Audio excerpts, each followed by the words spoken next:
part of R.5 rational expressions.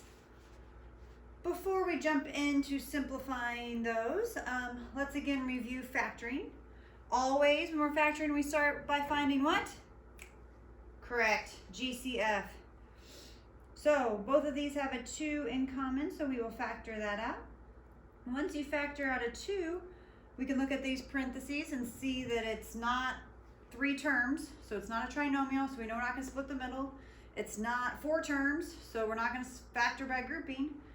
It's 2 terms, and so 2 terms, we have 2 different options for our specials, either difference of squares or sum and difference of cubes. Since I see a 3 right here, that kind of clues me in that it's going to be a difference of cubes. So now we have to remember how to factor a difference of cubes. You have to take the cube root of each one of these. So the cube root of x cubed is x. The cube root of 27 is 3. And then we have to remember that pattern where we use SOAP. So we leave the 2 that was already on the outside. In our first parenthesis, we have x minus 3.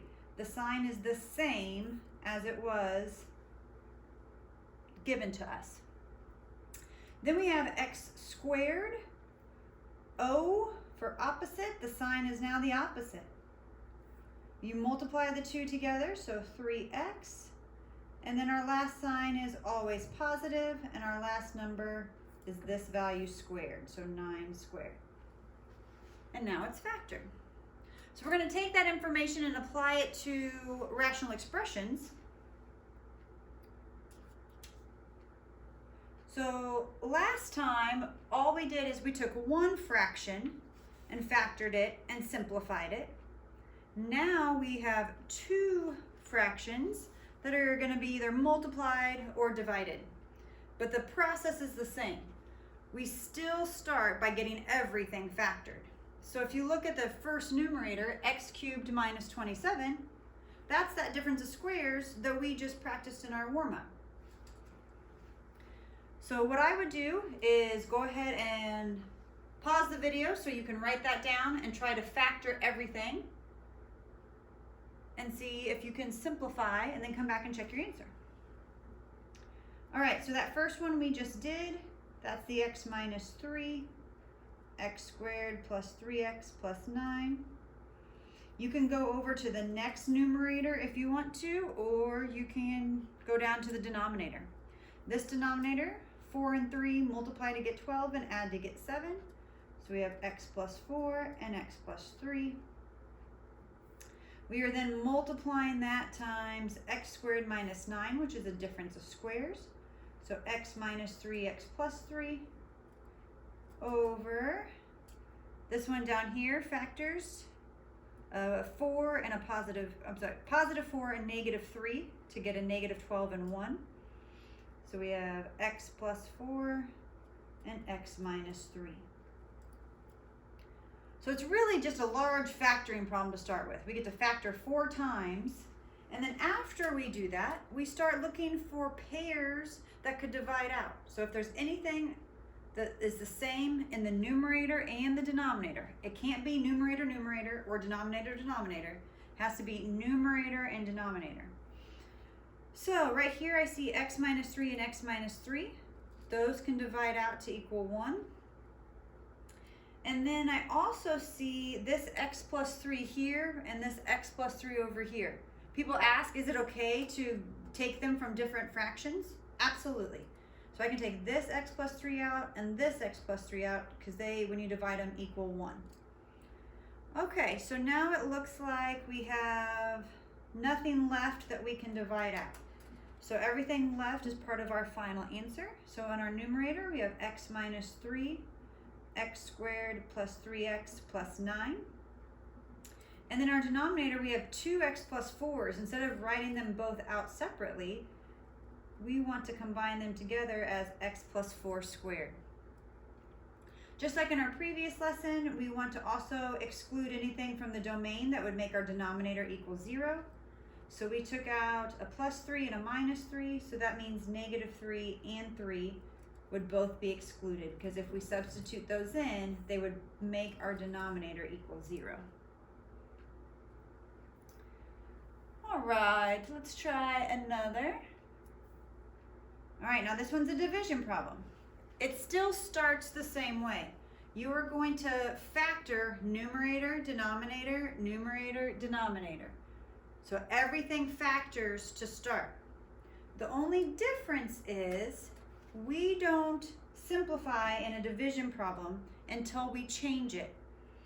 So you may have heard this saying from elementary school when you divided fractions, but what we're going to do is keep the first fraction the same. So once we factor the numerator, it stays the numerator. Factor the denominator, it stays the denominator.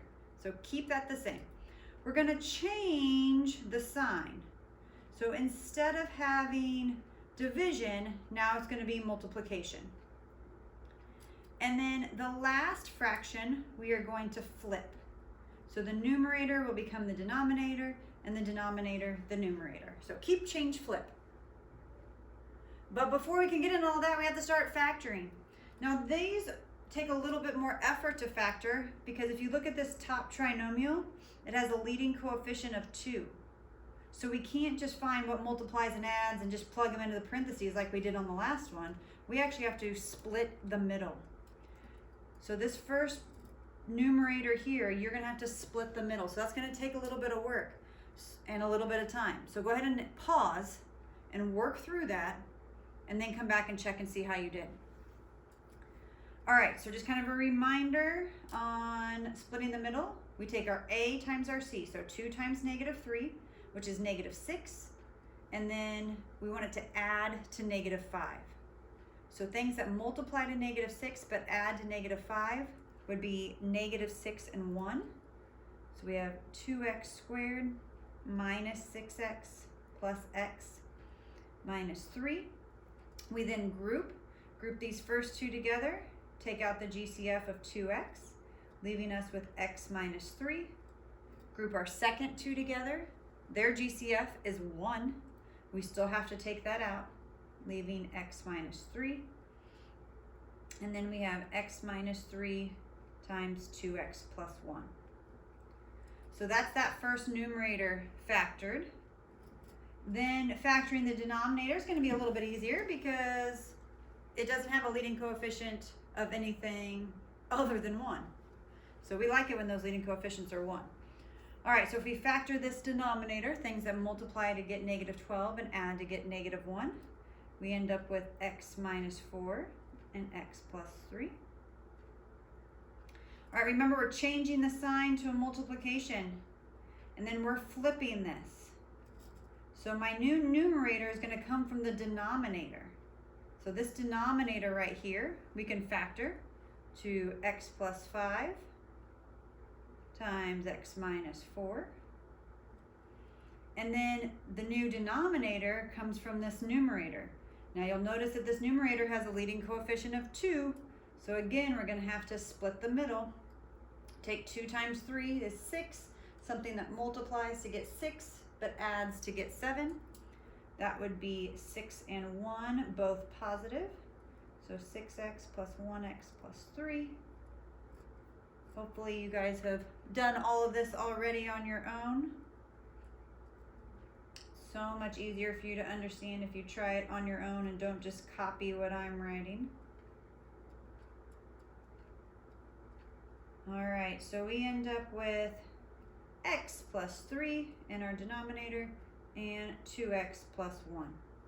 So now we have the whole thing is factored. It's a multiplication problem now.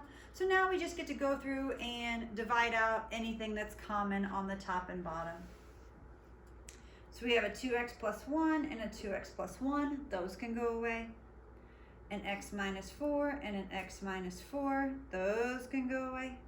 You'll see that we have 2x plus 3's here, but they're both in the denominator. So we can't divide those out. We can just combine them together when we rewrite it. So our new numerator is x minus 3 times x plus 5 over x plus 3, and we had 2 of them, so we say squared. Now what are our restrictions? What can x not be? Well, the things that we took out. So x cannot be 4. And then what would make 2x plus 1 equal to 0? it's not as obvious. We can see that 4 minus 4 would equal 0, but what would make 2x plus 1 equal 0? Well, if you're not sure, just set it equal to 0 and solve it. So we'd subtract 1 and then divide by 2. So negative 1/2, if we substituted that in for x, would make that factor equal 0. So that means negative 1/2 is not allowed in our domain. Oops, sorry, I'll scoot that over a little bit. All right, last one.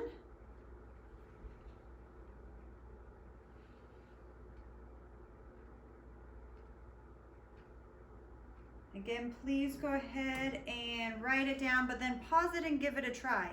I'll give you a hint on this one. There's a lot of GCFs. So even there's lots of X's and Y's, what you're really gonna look for first is taking out the GCF of each numerator and denominator before you start. But hit pause and try it and then come back. All right, so first numerator, what would the GCF of that first one be?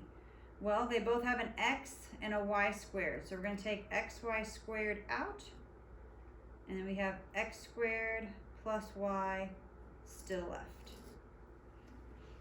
And if you weren't sure how to begin, and so you didn't pause it now and do the other three. All right, so same thing for the next denominator. What's the GCF? This one is x squared y, and we're left with x plus y squared. All right, the next one, x to the 4th, y to the 3rd would be our GCF, x plus y squared. All over x cubed, y to the 4th for our GCF, x squared minus y. Oh man. All right, so is there anything we can simplify in here? Well, of course there is. All right, so the x plus y squareds are the same, so we can divide those out because they equal 1. These next ones, x squared plus y and x squared minus y, those are not the same, so we cannot divide those. Now we have lots of x's and y's here. More than one way you could do this, but one suggestion I would have is to combine them together before you start trying to eliminate. So if you remember your exponent rules, when you're multiplying with the same base, you add the exponent. So x times x to the 4th would equal x to the 5th. Y squared times y cubed would equal y to the 5th. And then we still have this x squared plus y on top. That simplifies the top quite a bit. All right, then our denominator, x squared and x cubed, would be x to the 5th.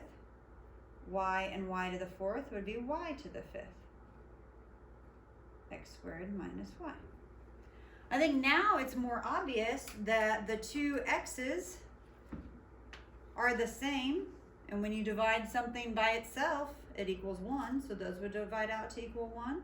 Y to the 5th divided by y to the 5th would equal 1. So essentially we are just left with x squared plus y over x squared minus y. And remember, you cannot divide out the x squares because that addition and subtraction sign glue those two together. All right, so what values are not allowed? Well, x is in the denominator, so it could not be 0.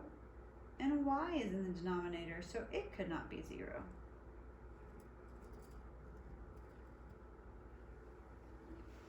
So even though those problems look long and crazy when you first look at them, it's just essentially a lot of factoring.